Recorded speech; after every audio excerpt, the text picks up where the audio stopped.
Keep going, keep going, keep going.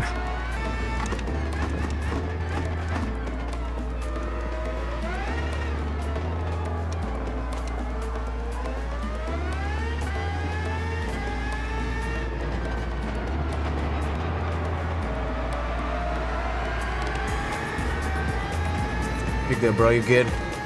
You're good, brother.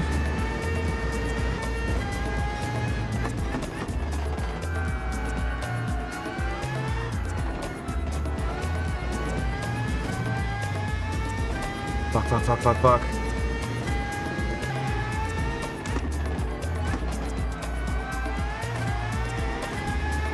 You got me.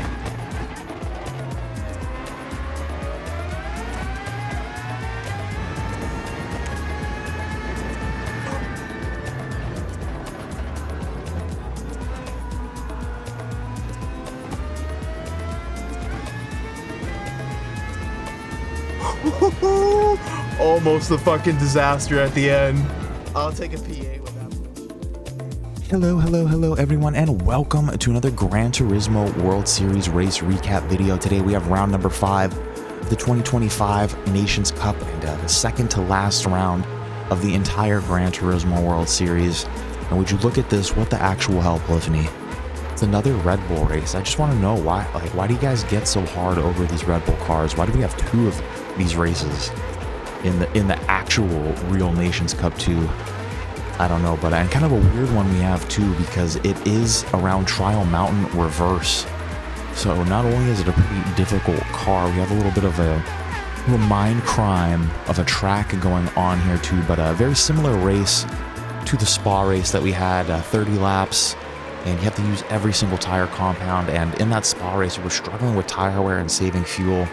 So we ended up going many laps. I think we went 3 laps on the hard tires. Not in this race. We're only going to go 1 on the hards, 18 on the mediums, and 11 on the softs, because for whatever reason we didn't really have problems with our tire wear. And yeah, last video I made about that Spa race, I said, I'm never really sure about how I feel about driving these Red Bulls. I mean, I guess it's kind of an interesting drive, and I guess they're cool cars, they're fun to drive. I just feel like the actual racing gets a little difficult, especially when they put the crazy slipstream on, which I didn't check the race details, but I'm pretty sure it felt like they had this crazy slipstream on again. And so, I don't know why they put that on with these super fast cars, but we're going to jump aboard the hood cam here. There's people kind of sorting themselves out, deciding on if they want to make moves, and we're going to get a little bump in the back here. I'm not really sure what's going on, but we did pick up some rear bumper damage. We got cars going into a wall. Kind of figured this was going to happen on the first lap, us having a little slide there. Again, not sure if there was a little contact behind us. I don't think so. I think we were just getting a little crazy there on the throttle, but able to sort ourselves out, basically in the same spot that we started at. And as long as we don't crash on that first lap, I'm good. I think it was that RJ post having a big moment there into the wall, but we are going to survive this first lap. We're going to hit the pits here. We're going to throw the mediums on right now, and we will have a pretty long stint ahead of us. Like I said, 18 laps. We have our braking bias thrown all the way to the front. I don't think it was really necessary to do that, but just wanted to make sure. Like I said, last race at Spa was really having tire wear problems. I just did not want those rears to go out on me. But coming out here, lap 2 on the mediums, got our bro PDX Sim in front of us again, dude, having a lot of great races with him in this Nations Cup. Once again, another shout out to him and all the PDX guys. Go check them out. A bunch of them racing VR, and we always have some good racing here. So glad to see him in front of me.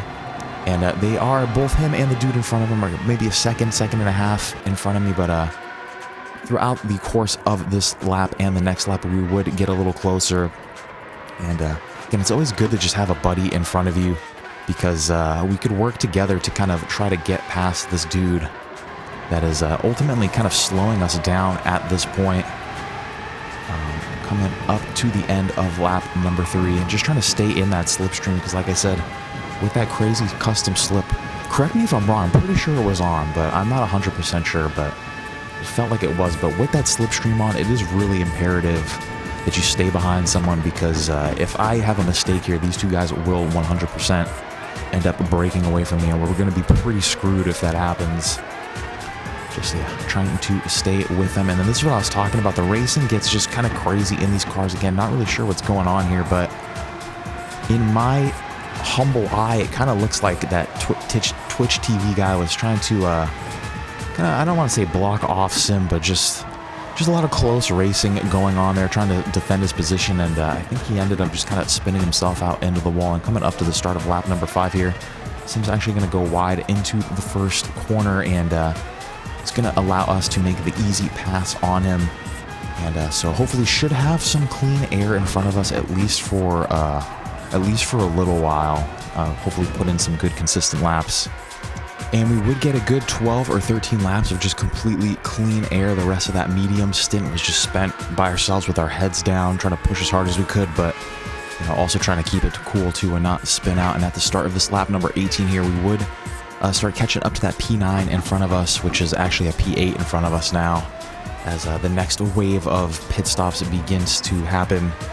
And over the course of this lap 18, we would get closer and closer to darken, and towards the end of the lap, we're seeming to have a good little push on him. His tires, you can see he's really starting to struggle a little bit. I don't know if he's missing his braking points or if his tires are just starting to give out, but really trying to keep the pressure on and stay in that slipstream. And I'm not really sure what he's going to do here. We're still going to stay out for one more lap before we pit, but I'm trying to get into that slip before some of the bigger straights here.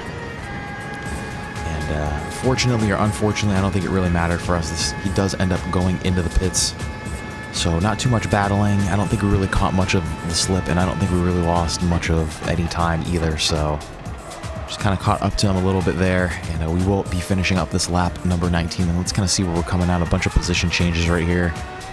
So weird chicane at the pit stop there, and people are driving slow, and it looks like we're going to come out in a P7 here, which is not too bad with basically only like 10-11 laps left to go. And into the pits for our final time in this one, putting these softs on, and so far so good. Everything kind of going according to plan for the most part. At least we haven't crashed yet, and we haven't really done anything too stupid, I would say.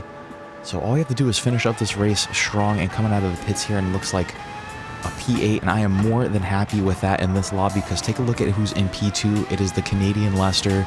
That's an S-ranked World Tour driver right there, so you guys know that this is a little bit of a stronger lobby that we have here tonight. So I would be more than happy with that P8, and actually, by the time we're on lap 21, we even work our way up to a P7. And I thought we caught somebody in the pits, but it looks more like somebody rage quitted, or their mom unplugged their PlayStation. But whatever happened, we were in a P7, and everything was going so swell until lap 26, and I'm not even sure what happened here. I think our steering angle were just cranked a little too much to the right, and we have a tiny little spin, tiny little moment, and I got my radar on, so I don't know what's going on behind me, but I go defensive here on the inside because, like I said, I don't know where the car was behind me, and I didn't want to take the time to check, but I know he definitely wasn't that close to us. So this is lap 28 here now, as Lacombe was able to catch up to us, and he's in that slip now. And I know, man, if we didn't have that little moment there, he would not have even have been anywhere near us. But lap 28 here, coming up to the end of the lap, and I'm trying to go defensive here, but going defensive on that corner is just going to set me up really bad for this next one, and just kind of leaving me really defenseless here, as Lacombe is going to make the easy overtake on us. And I'm trying not to freak out too much right now. We still have 2 laps to kind of make something happen, but are quickly running out of time, and I'm pretty sure that this dude is quicker than us. Anyway, so our work is cut out for us, and actually on the final lap of the race, kind of maybe looking like we have a little bit of a shot here on the final straight, but I just gun it too hard, try to cut a little too much of the track, and I actually almost lose our P8 at the very end of the race here. So we're going to limp across the finish line. We are going to finish up in a P8. I will take it, and I just want to say, I have to say thank you really quick again, because we're running out of replay time. I don't know why that keeps happening to us, but I just thank you to Toby1, James, Sim, and Rose. I love you guys. Thank you very much for being there. We got one more round for the Nations Cup, and hopefully I will catch you guys on Saturday for that one. Where is that at? Lago Maggiore in Group 3. So hopefully I will see you guys there. And until next time, guys, I hope you all have some great racing. Stay safe out there. I love you all. Kiss, kiss, kiss, kiss, kiss. Stoosman out.